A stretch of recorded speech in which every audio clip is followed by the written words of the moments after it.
When I saw that 8-foot-high chain-link fence sprouting up right through the middle of my ripening tomato garden, I thought I was dreaming. But no, this was reality. The HOA had just cut off my family's livelihood. They thought with that carefully locked gate I'd surrender. But they didn't know that sometimes the solution to a problem lies within the problem itself. Hi friends, where are you watching from? Drop a comment below, and let me tell you the story of how I turned that barrier gate into the key to my sweetest victory. My name is Jacob Spencer, and until 3 years ago I was just another construction engineer in the rat race. Then COVID hit, and like millions of others I found myself staring at a pink slip. But sometimes, life's biggest setbacks lead to unexpected opportunities. While others were binge-watching shows, I turned our backyard into a small urban farm. What started as therapy grew into something bigger. Soon I was supplying organic produce to 3 local restaurants, making more than I ever did wearing a hard hat. Our quiet, suburban neighborhood in Riverside Heights had never seen anything like it. The transformation didn't happen overnight. Those first few months after losing my job were brutal. My wife Sarah worked double shifts as a nurse while I sent out dozens of resumes daily, each rejection chipping away at my confidence. One morning, staring at our neglected backyard, I remembered my grandfather's stories about victory gardens during World War II. When times get tough, he used to say, you grow your own hope. With nothing but time on my hands, I decided to plant a few tomato seedlings. By the end of that first season, our tiny plot had produced more vegetables than our family could eat. Sarah suggested selling the extras at the local farmer's market, and to my surprise, they sold out within hours.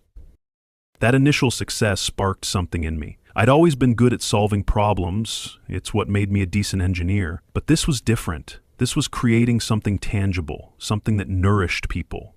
I expanded the garden, reading everything I could about organic farming, sustainable practices, and heirloom varieties. Our neighbors were curious at first, then supportive. Mrs. Donovan, a retired biology teacher next door, shared her grandmother's seed collection. Mr. Williams, a plumber down the street, helped design an efficient irrigation system. Before long, I was growing 27 varieties of tomatoes, 15 types of peppers, and enough leafy greens to feed half the neighborhood.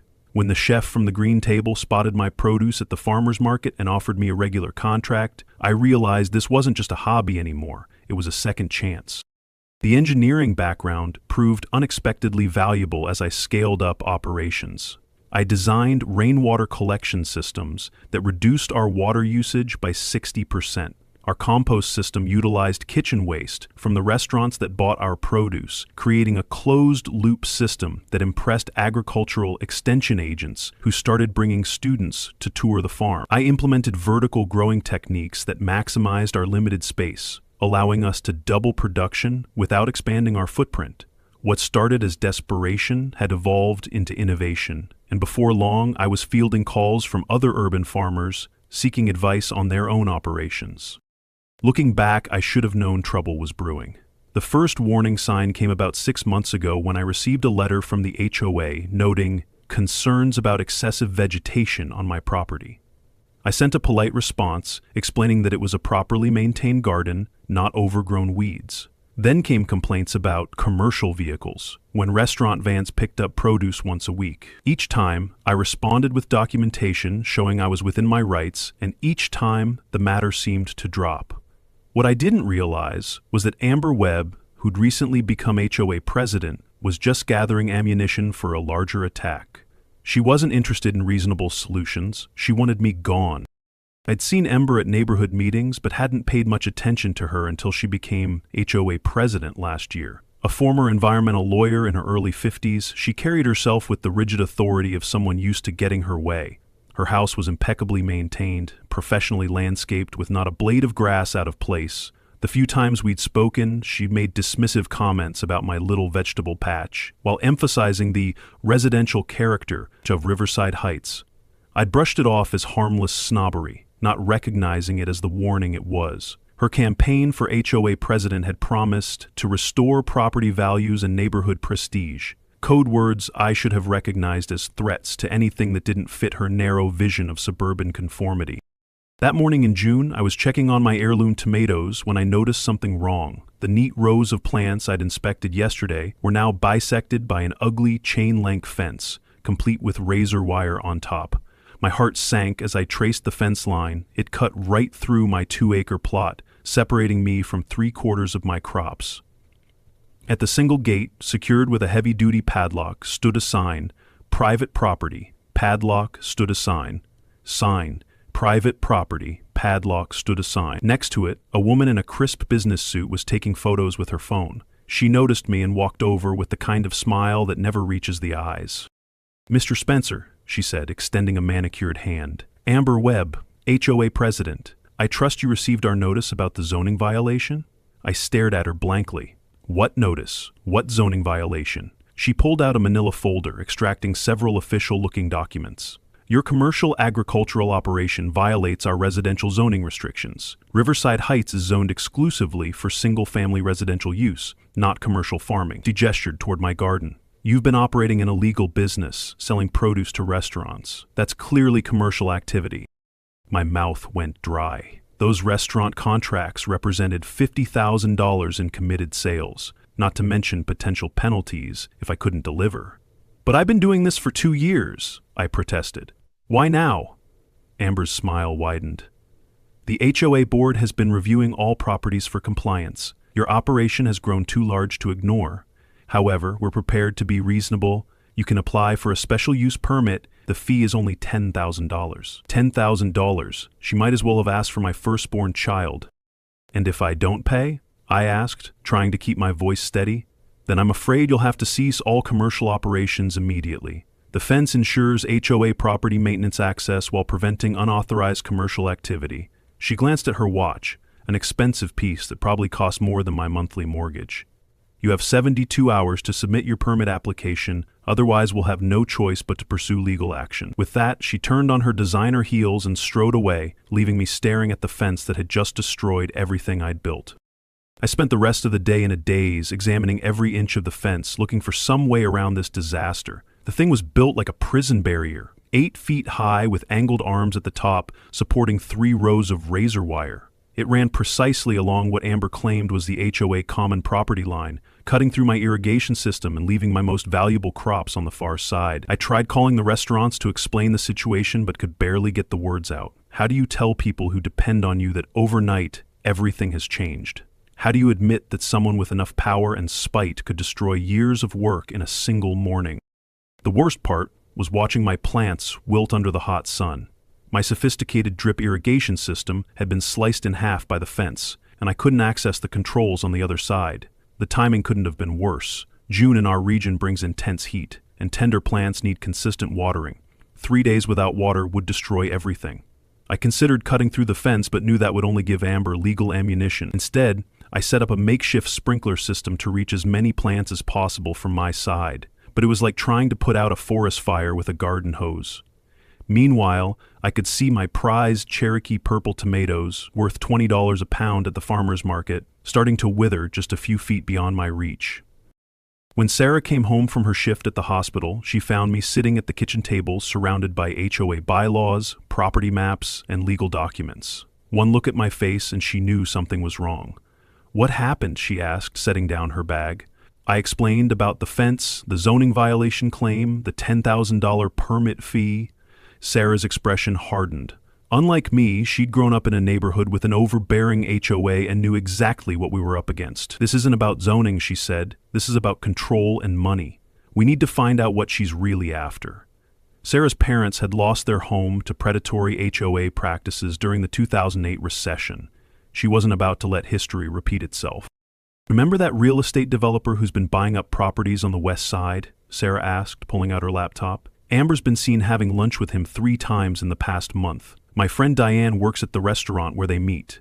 A quick search confirmed what Sarah suspected. The developer specialized in converting underutilized residential spaces into commercial properties. "Our neighborhood backs up to the highway," Sarah pointed out. "Perfect spot for a strip mall if you can assemble enough adjoining lots." The pieces were falling into place. This wasn't about zoning violations or property values. It was about forcing us out so our land could be part of a larger development deal. That evening, I was poring over property maps when my neighbor Elena knocked on my door. An investigative journalist in her 30s, she'd always been friendly but kept to herself. "Jacob," she said, holding up her camera, "I saw what happened today. Mind if I ask you a few questions?" As I explained my situation, her expression darkened. This isn't the first time Amber's pulled something like this, she said. I've been investigating HOA overreach for months. Did you know your property actually straddles 2 different zones? She spread out her laptop, showing me a city planning map from 2020. Look here, the back portion of your property extends into what the city designated as Urban Agricultural District. It's specifically zoned for small-scale commercial farming. My heart leaped. So I'm not violating any rules? Elena shook her head. Not city rules, but HOAs often create their own restrictions that go beyond municipal codes. The question is whether their fence is even legal. She zoomed in on the property lines. See this tiny square where they put the gate? That's interesting. It's marked as a separate parcel. I've been collecting stories from other residents, Alina continued, pulling up a spreadsheet. In the past 18 months, Amber has issued 23 violations, collected over $100,000 in fines, and forced 3 families to sell their homes.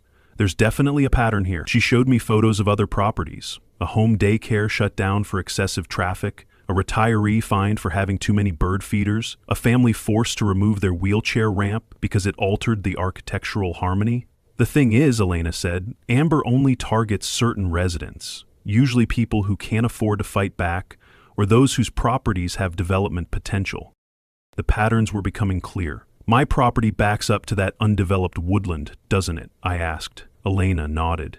Exactly. And guess who's been quietly meeting with commercial developers about a potential shopping center? She pulled up a photo of Amber having lunch with a well-known commercial real estate developer. My sources say they've been discussing a project that would require several adjacent properties, including yours. But they can't move forward as long as you're operating a successful agricultural business with broad community support. Elena showed me more evidence of Amber's schemes. Minutes exchanges she'd obtained through public records requests, minutes from closed meetings where certain residents' properties were specifically targeted, even a rough sketch of a proposed development that included land from 6 current homeowners, including mine.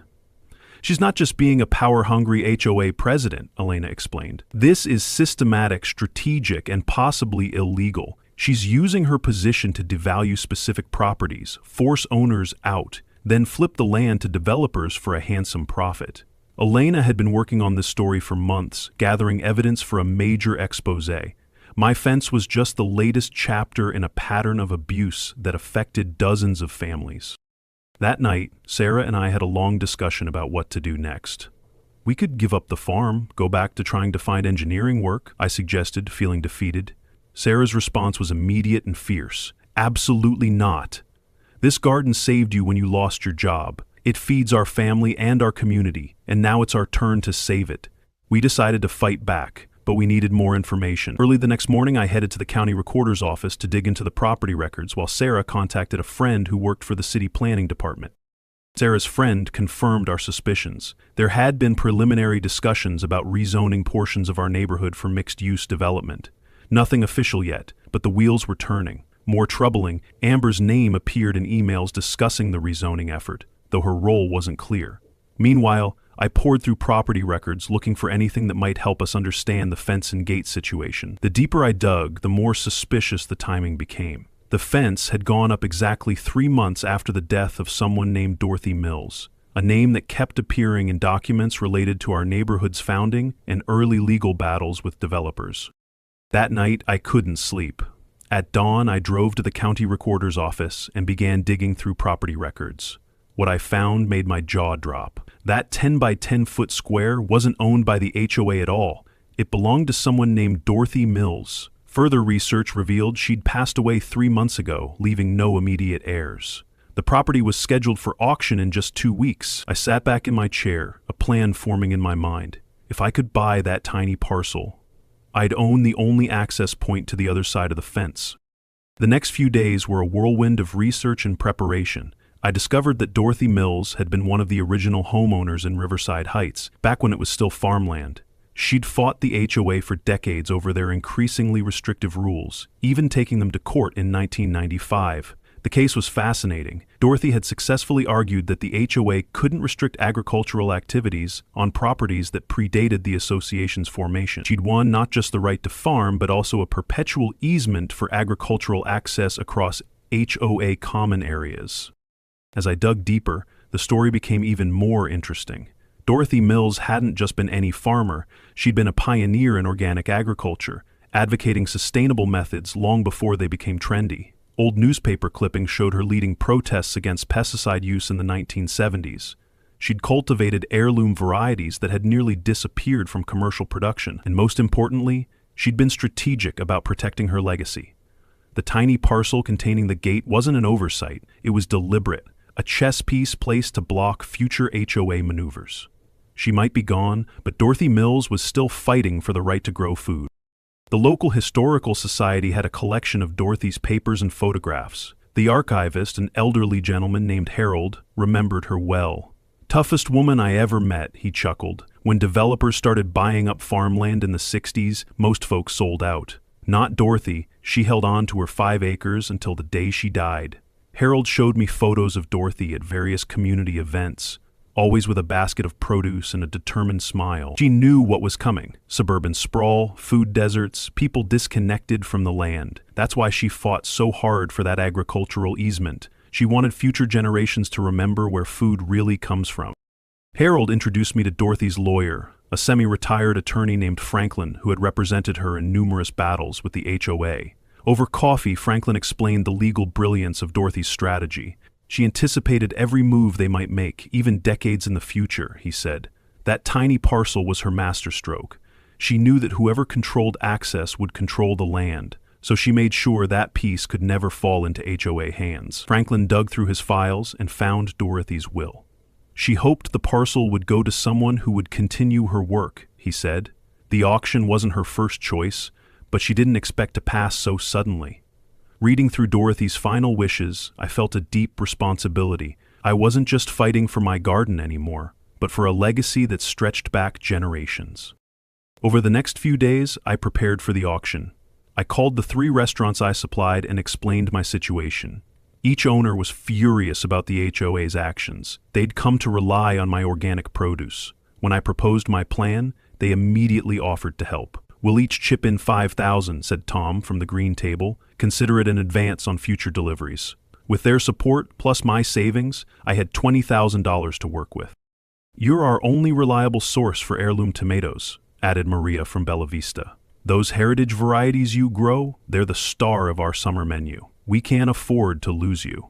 Even Jack from the Riverside Grill, who'd been buying from me for just 6 months, jumped in. "Local sourcing isn't just a trend for us, it's a commitment to our community. Whatever you need to fight this, we're in." Their support meant more than just money. After months of feeling like an outsider in my own neighborhood, these local business owners were standing with me. But I couldn't tell Sarah about the plan yet. She'd worry about risking our savings when our financial future was already uncertain. Instead, I spent nights studying easement law, property rights, and HOA regulations.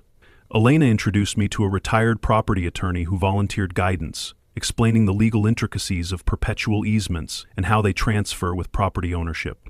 "What Dorothy Mills did was brilliant," he told me. "She created a legal choke point that gives the parcel owner leverage far beyond its physical size. If you can get that property, you'll have a powerful position."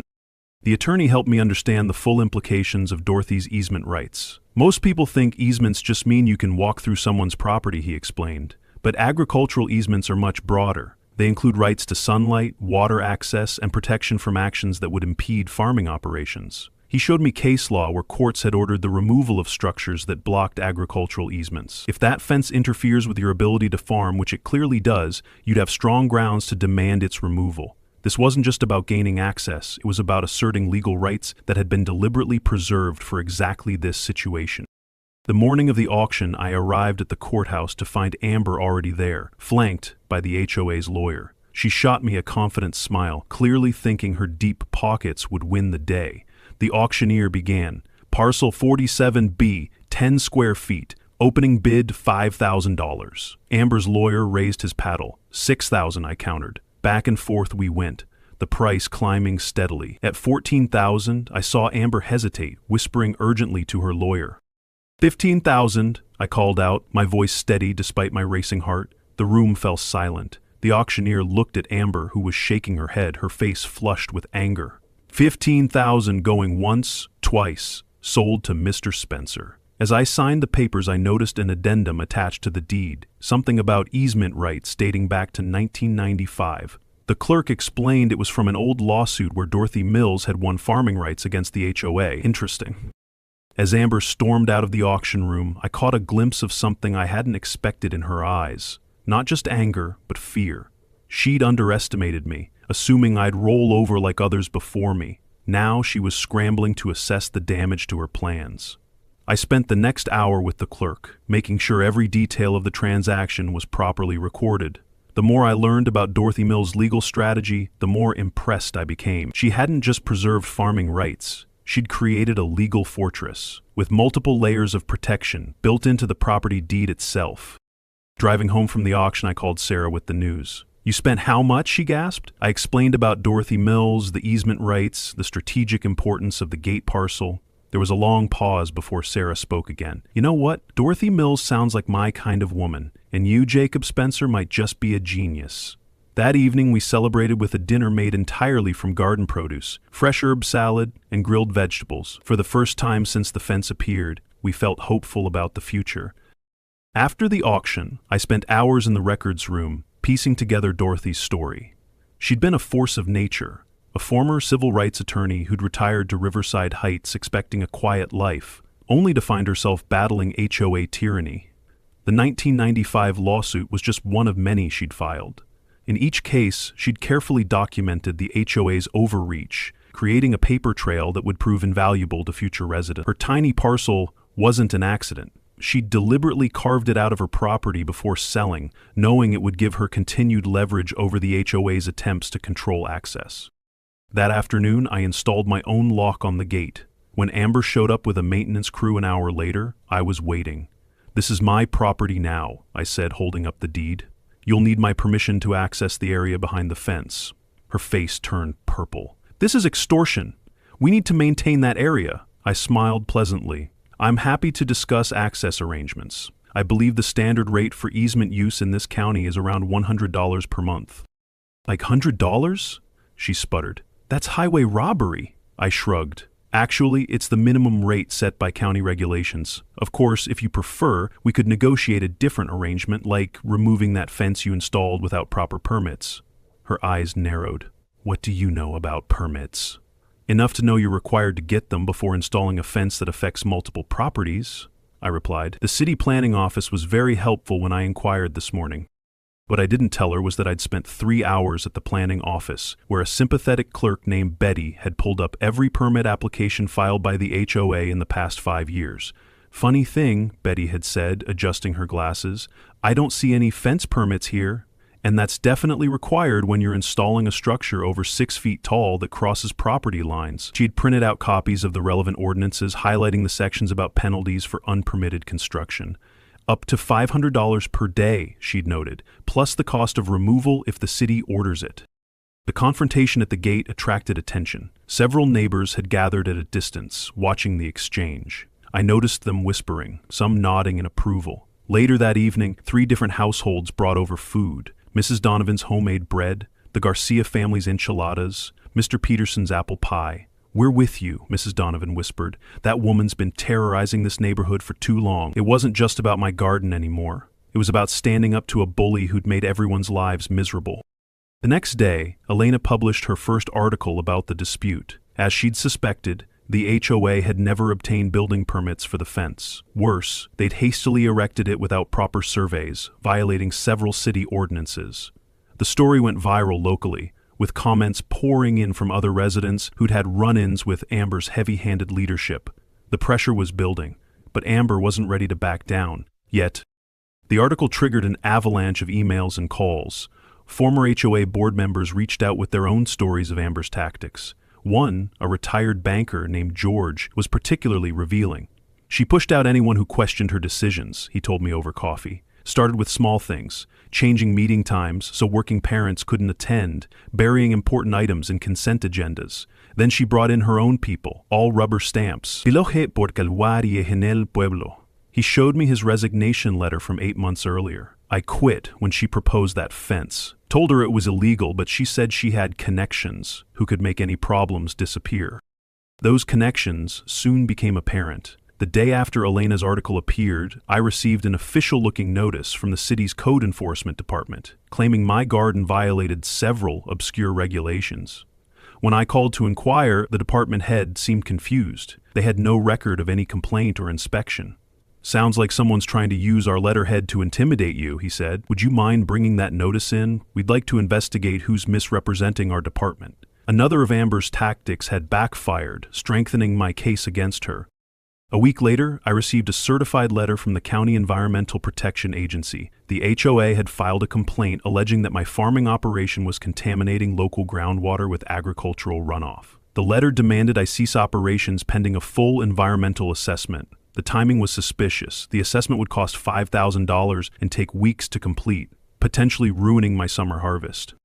But Elena was already one step ahead. "Look what I found," she said, showing me court documents from 2010. Amber used to be an environmental lawyer. Specifically, she defended chemical companies against pollution claims, including one case right here in Riverside Heights. She scrolled through the documents. The company she represented was found responsible for groundwater contamination that's still affecting this area. And guess what?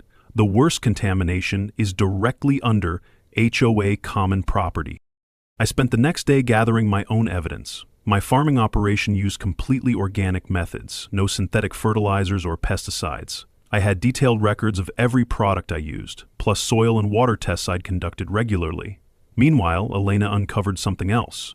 The HOA's own maintenance records showed they'd been neglecting their storm drain system for years, likely contributing to any water quality issues in the area.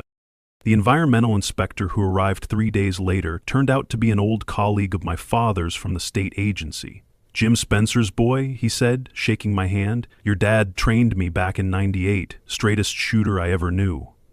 As we toured my property, I showed him my organic certification, soil management plans, and water testing results.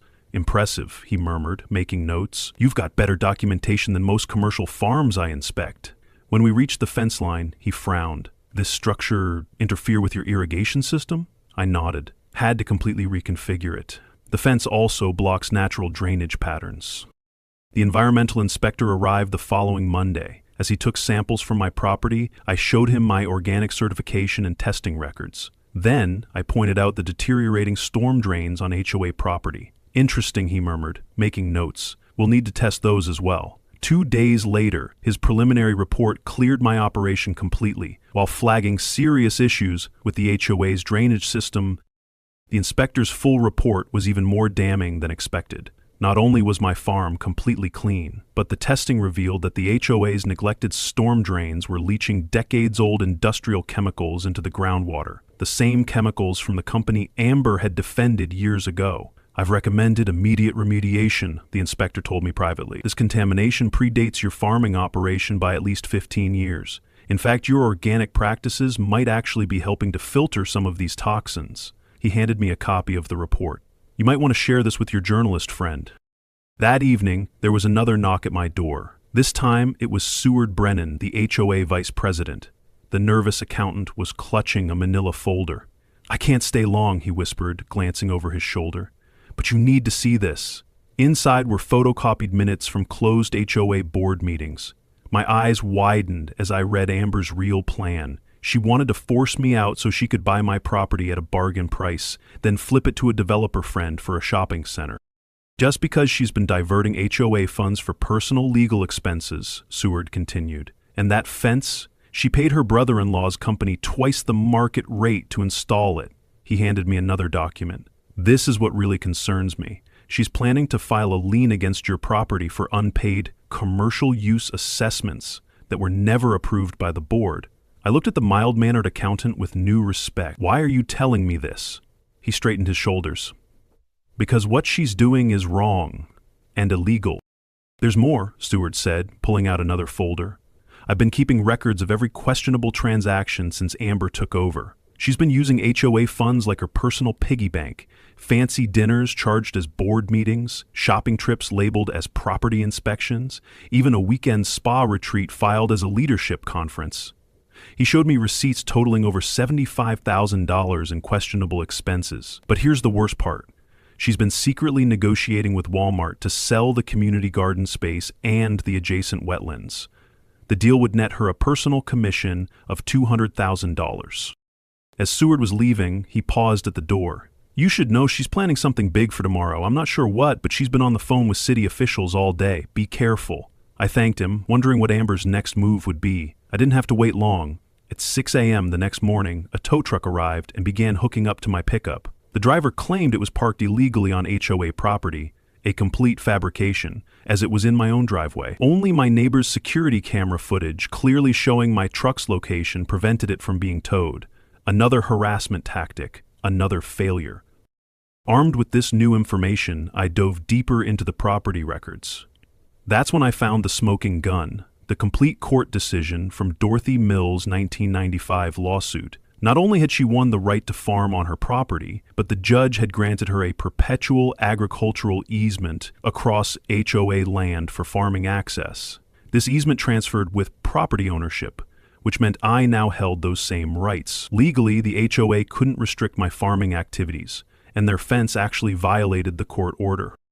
The legal documents from Dorothy's case were a masterclass in strategic litigation. She'd anticipated every possible HOA tactic and gotten the judge to address them preemptively. The easement wasn't just for access, it included rights to water, sunlight, and all activities necessary for agricultural production. There was even a clause stating that any structure interfering with these rights must be removed at the HOA's expense. More importantly, Dorothy had gotten the court to impose penalties for violations. $5,000 per day adjusted for inflation. By my calculations, the HOA's fence had already racked up over $100,000 in fines.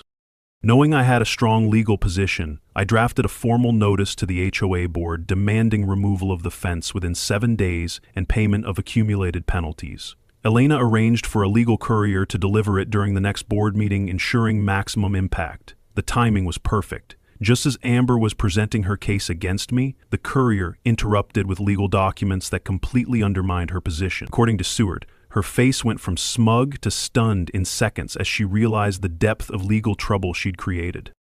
The next HOA meeting was packed. Word had spread about the controversy, and residents were demanding answers. Amber tried to maintain control, but the mood was ugly. When she attempted to table discussion of the fence, Elena stood up. "I think the residents deserve to know why the HOA spent $40,000 on an illegal fence," she said, holding up her latest article, "especially when that money came from the reserve fund meant for road repairs." Amber's face flushed. "That's a lie. We have every right to protect our property values from... She gestured wildly toward me. "From what?" I asked calmly. "From someone growing fresh, organic produce that local restaurants are eager to buy? From someone who's actually improving property values by demonstrating sustainable land use?" Murmurs of agreement rippled through the crowd. Several neighbors mentioned how they'd been inspired by my garden to start their own. An elderly resident named Martha stood up next. "I've lived here for 35 years, she said, her voice quavering but determined. "This used to be farmland. Dorothy Mills fought to preserve our agricultural heritage. Now you're telling us that growing food is somehow wrong?" Other voices joined in. Tom Harrison, whose wife had MS, complained about being fined for their wheelchair ramp. The Patel family shared how they'd been threatened with fines for their vegetable garden. One by one, residents stood up to share their grievances, painting a picture of systematic harassment under Amber's leadership. The tide was turning. Residents began asking hard questions about HOA finances, the missing permits, and Amber's apparent conflict of interest with her brother-in-law's fencing company. Then came the bombshell question from a woman in the back. "Is it true you're planning to sell the community garden space to developers?" The room went silent. Amber's panicked expression told everyone the answer before she stammered out a denial. I stood up again. "I have here a court document from 1995 granting agricultural easement rights across HOA property. These rights now belong to me, which means your fence is not only unpermitted, but also in violation of a standing court order." I paused for effect. "I'm prepared to file for an immediate injunction, unless the HOA agrees to remove the fence within 7 days. The room erupted. Residents were shouting questions, demanding Amber's resignation. In her desperation to regain control, she made a fatal error. "You think you're so clever?" she shouted at me. "A washed-up engineer playing farmer? You don't belong here. This is a respectable neighborhood, not some hippie commune." The room fell silent again, but this time the silence was cold. she'd just revealed her true colors and her personal vendetta against me. Board member Carol Washington, who'd been silent until now, stood up. "Point of order," she said firmly. "I move for an immediate vote of no confidence in our president." The motion was seconded instantly. Amber tried to object, citing procedural rules, but Carol had done her homework. "According to our bylaws, any board member can call for such a vote when there's evidence of misconduct. I believe we've heard plenty of evidence tonight." The vote was swift and decisive, 6-1, with only Amber voting for herself. 2 days later, Elena's exposé hit the front page. She'd connected all the dots: Amber's misuse of HOA funds, the illegal fence, the sweetheart deal with her brother-in-law, and the planned sale to developers. The article included copies of the doctored environmental complaint and Amber's past legal work defending polluters. The story wasn't just about my garden anymore. It had become a full-blown scandal about corruption, environmental hazards, and abuse of power. Local news stations picked it up, with reporters camping outside Amber's house for comments she refused to give. The county commissioners, alarmed by the environmental findings, ordered an immediate review of all HOA-managed stormwater systems in the county. The State Bar Association opened an ethics investigation into Amber's potential conflict of interest and misrepresentation of facts. As the scandal grew, more victims of Amber's schemes came forward. Former residents who had been forced out spoke about the pressure tactics and intimidation they'd endured. One family had sold their home at a 30% loss after repeated harassment over minor violations they couldn't afford to fight. A disabled veteran showed documentation of Amber denying reasonable accommodations that were legally required. Even former allies began distancing themselves. The developer who'd been planning the shopping center issued a statement claiming they had no formal agreement with Ms. Webb and were troubled by the allegations.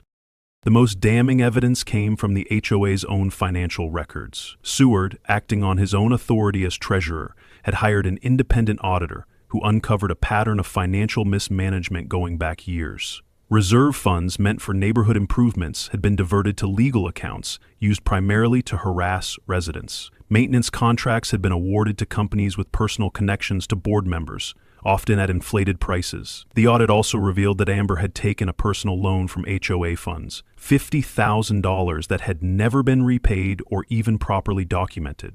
What had started as a dispute over a garden fence had uncovered a years-long conspiracy of corruption and self-dealing.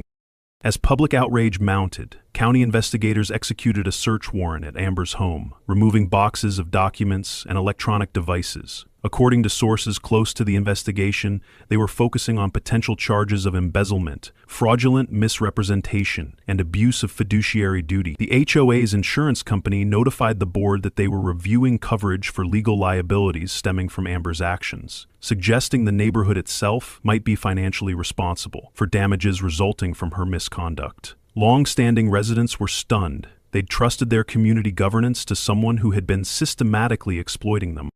Within hours, the state attorney general's office announced an investigation into HOA financial misconduct. The emergency board meeting that evening was brief. Faced with mounting legal problems and zero support from residents, Amber resigned.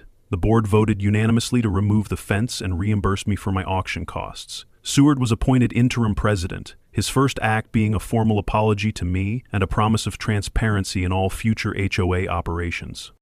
The next morning, a crew arrived to dismantle the fence. I stood in my garden, watching as each section came down, feeling like a weight was lifting from my shoulders. Neighbors gathered to watch, and spontaneous applause broke out when the final panel fell. Sarah brought out fresh lemonade and cookies, and what started as fence removal turned into an impromptu block party. Children ran through the now open space, and several neighbors asked if I'd teach them about organic gardening. The sense of community that Amber had tried to destroy was stronger than ever. 6 weeks later, my urban farm was thriving better than ever. Without the fence blocking access, I expanded operations and hired 2 part-time workers from the neighborhood. The HOA, under new leadership, embraced the agricultural district designation and even started a community garden program. I donated the 10-square-foot parcel back to the community, transforming it into a seed library where neighbors could exchange heirloom variety. The transformation of Riverside Heights became a case study in community resilience. The new HOA board, led by Seward and Carroll, reversed dozens of punitive rules and refocused on genuine community improvement. They used the funds recovered from Amber's misappropriations to repair roads, upgrade the playground, and create a network of walking trails connecting the neighborhood gardens. Property values actually increased as our suburb became known for its unique blend of residential comfort and urban agriculture. Real estate agents started marketing homes here as farm-to-table ready. As for Ember, she quietly moved away after the Attorney General's office filed charges for embezzlement and fraud. The last anyone heard, she was working as a paralegal in another state, a far cry from her days as HOA president. The developers found their plans rejected by the city council, which cited strong community opposition and the area's new designation as an agricultural preservation zone. The district attorney's office eventually charged Amber with 5 counts of embezzlement, 3 counts of fraud, and 2 counts of misconduct in office. Her brother-in-law's fencing company was fined heavily for operating without proper licenses and had to refund the HOA. The developer who'd been planning the shopping center quietly withdrew his proposal after the media attention. Last I heard, he was being investigated for similar schemes in 3 other suburbs. Standing in my garden one evening, watching families pick vegetables at the U-pick patch I'd opened, Elena joined me with her camera. "Not a bad outcome," she said, snapping photos of children, discovering how peas grow. "Though I never expected that tiny piece of land would be the key to everything." I smiled, thinking about Dorothy Mills and her prescient lawsuit from decades ago. Sometimes the biggest changes start with the smallest spaces. And sometimes the solution to a problem really is hidden right inside the problem itself. The autumn harvest was our best ever. The 3 restaurants expanded their orders and 5 more joined our farm-to-table program.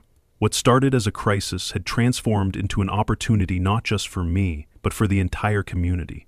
As I locked up the tool shed that evening, I noticed someone standing by the fence line. In the dim light, I could just make out Amber's silhouette. She stood there for a long moment, looking at the thriving garden that had once been her. Then, to my surprise, she gave a small nod, perhaps of respect, perhaps of understanding, before disappearing into the night. A year later, Riverside Heights had become a model for sustainable suburban living. The community garden had expanded to include an orchard, beehives, and a greenhouse for year-round production. Local schools brought students for field trips, learning about sustainable agriculture and food systems. The HOA, now thoroughly reformed, had partnered with the state university to create an urban farming research program. They even established the Dorothy Mills Memorial Scholarship for students pursuing sustainable agriculture. Elena's investigative series on HOA reform won a National Journalism Award and sparked legislative changes across the state. New laws now required greater transparency in HOA operations and limited their ability to restrict environmentally beneficial activities like gardening and solar panel installation. She and I had started dating shortly after the fence came down, bonding over our shared commitment to community and justice. These days, she helps run the community newsletter while working on a book about the whole ordeal. Sarah and I recently celebrated our 15th anniversary with a farm-to-table dinner party in our garden. The guest list read like a who's who of the local food movement: restaurant owners, fellow urban farmers, food writers, and of course, our neighbors.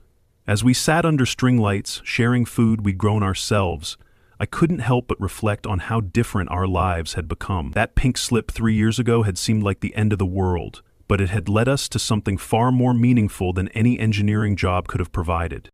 The next morning, I found an envelope in my mailbox. Inside was a handwritten note.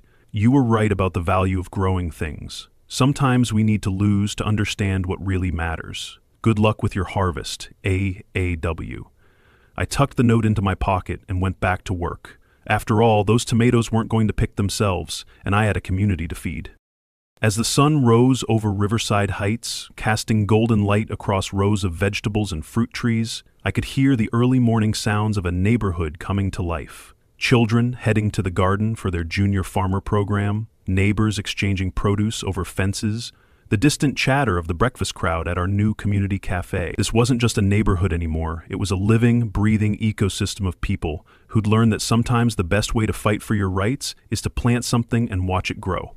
And sometimes the smallest key, be it a 10-square-foot plot of land or a single seed, can unlock the biggest changes. The only question now was, what would we grow next?